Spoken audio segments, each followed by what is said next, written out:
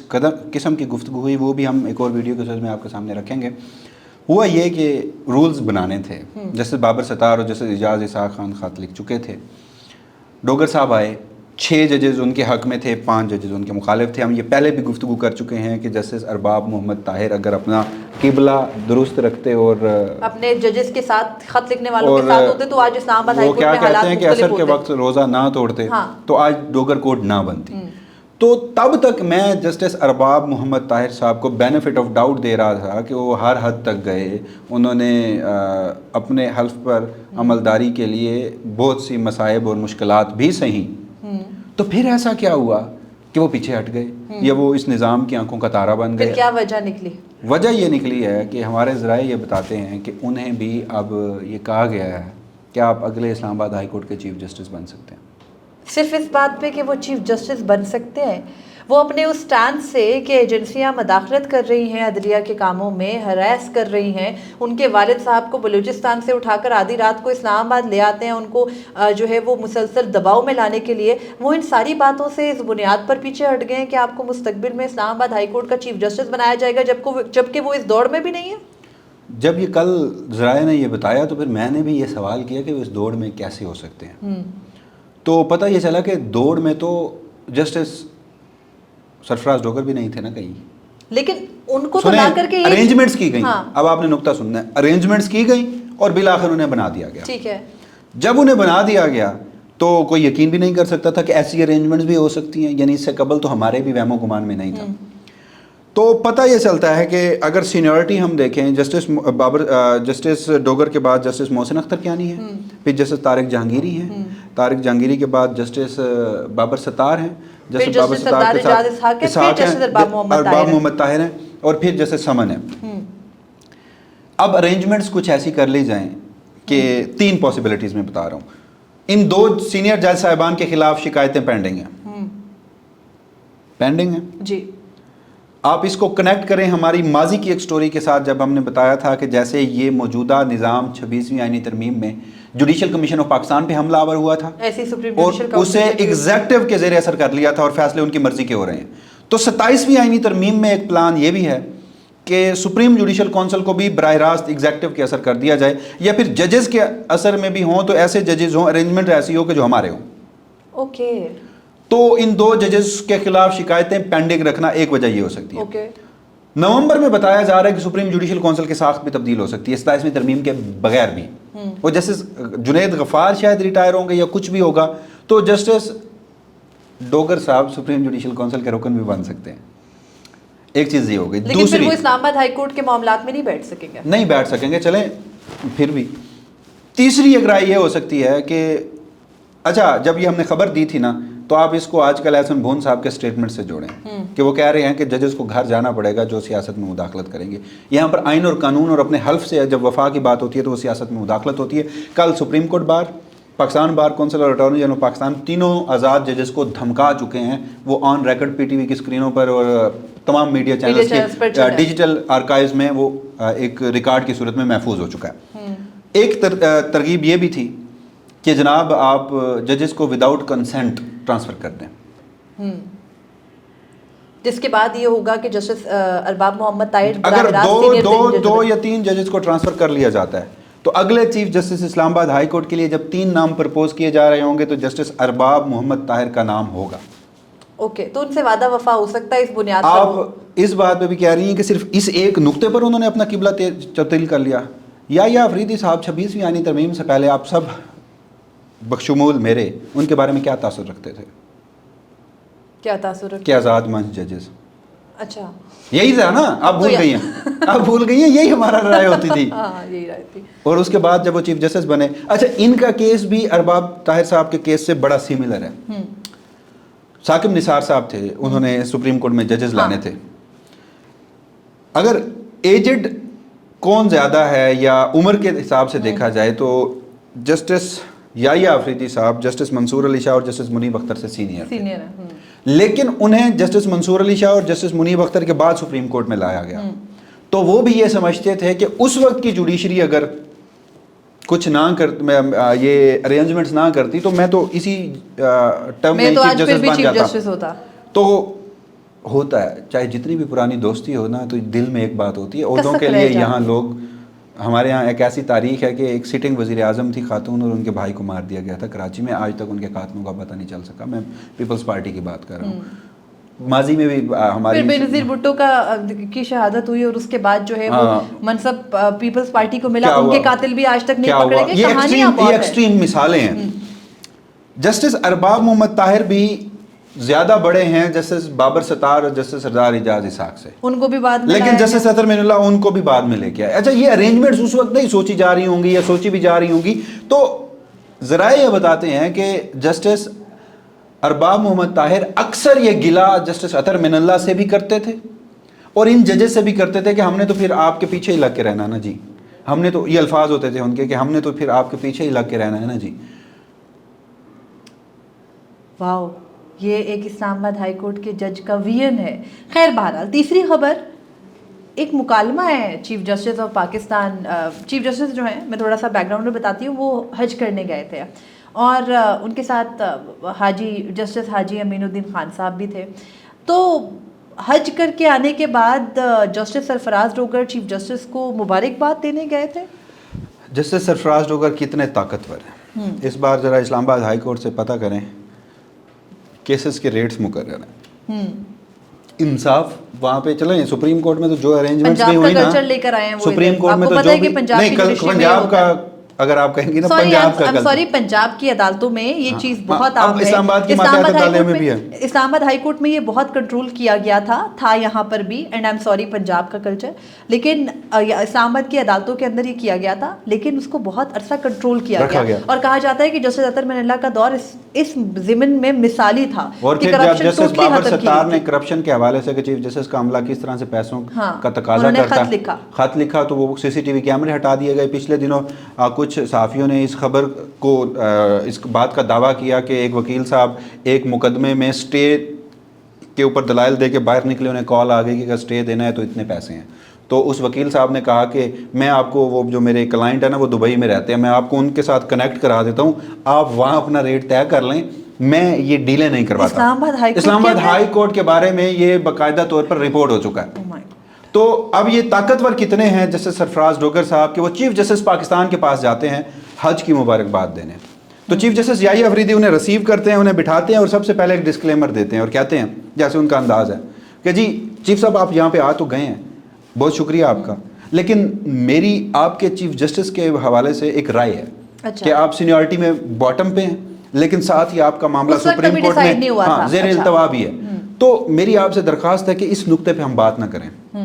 وہ ہنسے, جسٹس سرفراز ڈوگر ہنسے. اچھا, جب وہ ہنسے ہوں گے تو اس وقت منظر کیا ہوگا.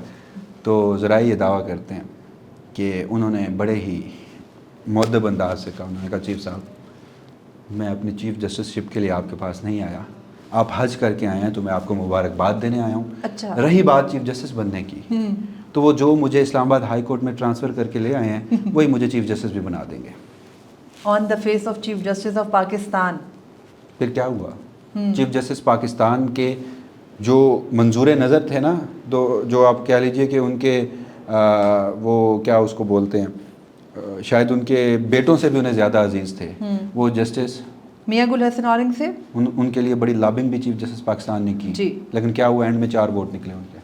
ہاں، تو جسٹس سرفراز ڈوگر کو اندازہ ہے نا کہ چیف جسٹس کی کیا وقت ہے، چیف جسٹس کس وجہ سے آئے ہیں اور طاقتور فریق کون ہے؟ اب تک چیف جسٹس پاکستان نے سب کیا، ایک انہوں نے خواہش کا اظہار کیا تھا، اس پر بھی وہ رزسٹ نہیں کر سکتے تھے کیونکہ سمجھوتا ایسا تھا جس کے نتیجے میں یہ منصب ملا تھا کہ اس معاملے پر بھی وہ رزسٹ نہیں کر پائے، لیکن انہوں نے کوششیں ضرور کی کہ جسٹس سرفراز ڈوگر نہ ہوں اور بنے جسٹس میاں گل حسن۔ اب ایک اور خبر یہ ہے کہ اسلام آباد ہائی کورٹ میں ان 5 ججز کی ابھی بھی انٹرا کورٹ اپیل زیر التوا ہے، لگ اس لیے نہیں رہی کہ تفصیلی فیصلہ نہیں آیا سپریم کورٹ میں، آئینی بینچ نے ابھی تک کوئی تفصیلی فیصلہ جاری نہیں کیا۔ کہا جا رہا ہے کہ جو جسٹس نعیم اختر افغان وغیرہ کی جو اقلیتی وجوہات ہیں ان میں بڑی جو ہے وہ بہت کچھ ایسا ہو سکتا ہے جس سے کافی تکلیف پہنچنے والی ہے، لیکن in the end of the day وہ سپریم کورٹ کا آرڈر تو نہیں ہوگا، اقلیتی رائے ہوگی، اور اسی لیے اقلیتی رائے کے بارے میں وہ ایک SRO بن گیا نا کہ یہ ڈیٹیل ججمنٹ کے بعد یہ ساتھ ہی جاری تو وہ ایک ساتھ ہی آئے گا۔